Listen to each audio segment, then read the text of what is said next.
हरिओम. ज्ञानेश्वरी अध्याय 18. ओवी 636 ते 645.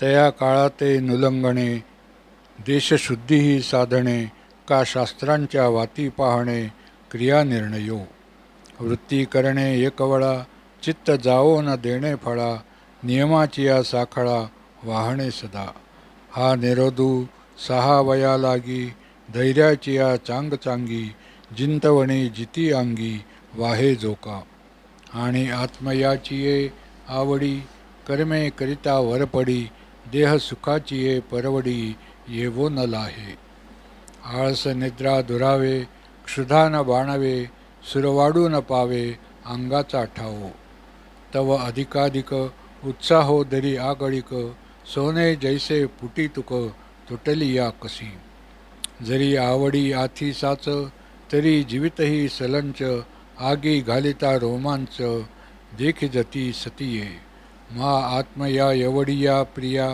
वालभेला जो धनंजया देह ही सिदंता तया काय खेदू होईल म्हणून विषय सुर वाढू तुटे जव जव देह बुद्धी आटे तव तव आनंदू दणवटे कर्मी जया ऐसेनी जो कर्म करी आणि कोणी एके अवसरी ते ठाके ऐसी परी वाहे जरी. हरिओम.